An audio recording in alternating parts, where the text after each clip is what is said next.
காஷியில் பார்க்க வேண்டிய மறக்க முடியாத முக்கியமான ஸ்தலங்களை கவர் பண்ண போகிறோம். அதில் ஃபர்ஸ்ட்டாக 51 சக்தி பீடங்களில் ஒன்றான காஷி விஷாலாட்சி அம்மன் கோவிலை பற்றி பார்க்கலாம் வாங்க. Hare Krishna dear viewers, welcome to travel with Raviram Day 3 episode 5 from the timeless city of Cauchy.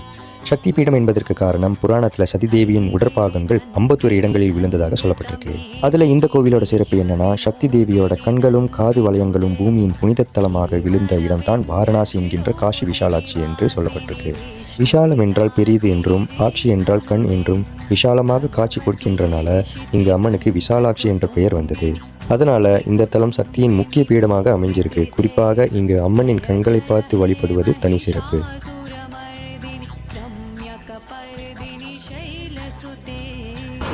இப்போ நாங்கள் காஷி விஸ்வநாதர் ஆலயம் முடிச்சுட்டு விஷாலாட்சி அம்மனை பார்த்துட்டு இப்போ நேராக மணிகர்ணிகா காட் போய்கிட்டு இருக்கோம்.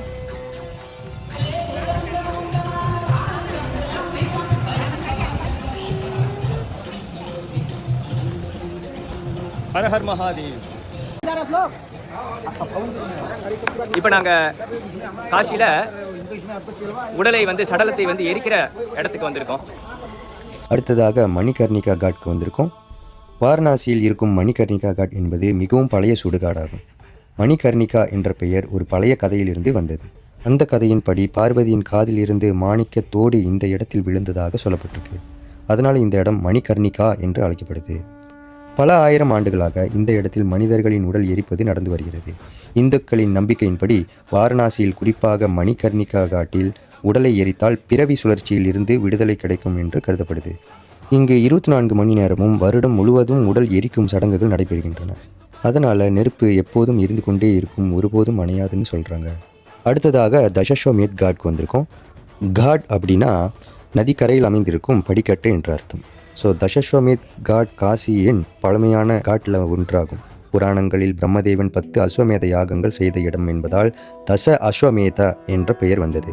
பழங்காலத்தில் யாகங்கள் நடைபெறும் புனித தலமாக இருந்து இது இன்றும் கங்கை ஆரத்திக்கு பிரசித்தமாக உள்ளது. அடுத்ததாக நாங்கள் கங்கைக்கு தர்ப்பணம் செய்வதற்காக வந்தோம். முக்கியத்துவம் காசியில் கங்கை நதிக்கரையில் செய்யப்படும் தர்ப்பணம் பித்ருக்கள் பெரும் புண்ணியம் அதிகம் என்று வேத காலம் முதல் நம்பப்படுது. நதியின் புனிதத்தால் இங்கு செய்யப்படும் தர்ப்பணம் பித்ரு தோஷ நிவர்த்திக்கும் குடும்ப நலத்திற்கும் முக்கியமானதாக கருதப்படுது. அதனால் காஷி வருபவர்கள் பித்ருக்களுக்கு தர்ப்பணம் செய்கிறது வழக்கம்.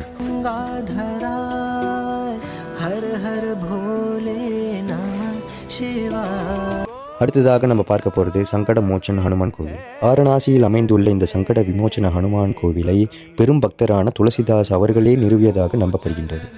சங்கட விமோச்சன் என்றால் தடைகளை நீப்பவர் என்று அர்த்தம்.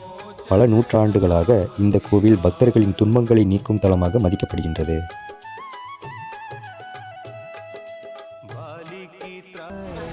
Now we came to Birla Temple. அடுத்ததாக காசியில் ரொம்ப ஃபேமஸான டெம்பிள் இந்த பிர்லா கோயிலுக்கு வந்திருக்கோம். வரலாறு பனாரஸ் இந்து பல்கலைக்கழக வளாகத்தில் உள்ள இந்த பிர்லா கோயில் பிர்லா குடும்பம் 20ஆம் நூற்றாண்டில் கட்டிய பெரிய சிவன் ஆலயம் இதுதான். பழைய காசி விஸ்வநாத் கோவில் வடிவத்தை பயன்படுத்தி புதிய கட்டிடக்கலை பாணியில் இங்கு சீரமைக்கப்பட்டிருக்கு. உயரமான கோபுரங்கள், பரந்த விளக்குகள் மற்றும் வெள்ளை பளிங்கு கட்டமைப்பு காரணமாக இந்த நியூ விஸ்வநாத் கோவில் என அழைக்கப்படுகிறது. இங்கு பயிலும் மாணவர்கள் அனைவரும் இறை உணர்வுடன் பயில வேண்டும் என்பதே முழு நோக்கமாக இருக்கு.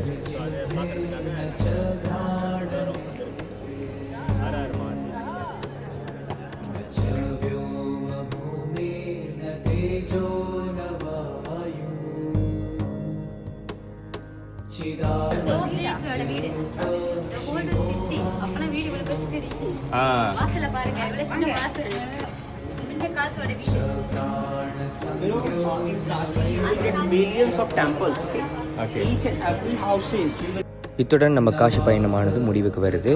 அடுத்ததாக நம்ம நாளைக்கு டெல்லியில் இருப்போம். காஷியிலிருந்து டெல்லிக்கு ட்ரெயினில் போக போகிறோம். ஹர ஹர் மகாதேவ். இந்த மாலை காஷி விஸ்வநாதர் அவருடைய பிரசாதமாக கிடச்சிது. எவ்வளோ அழகான மாலை பார்த்தீங்களா? பூ பாருங்கள். யாருக்காவது இந்த பூ என்ன பூ தெரியுமா? தெரிஞ்சதுன்னா அடுத்த எபிசோடில் பார்க்கலாம். உங்களுக்கும் இது போன்ற பயணங்கள் செல்லணும் அப்படின்னா என் புலனம் வழியை தொடர்பு கொள்ளுங்கள். 01647130337. நன்றி. ஹரே கிருஷ்ணா.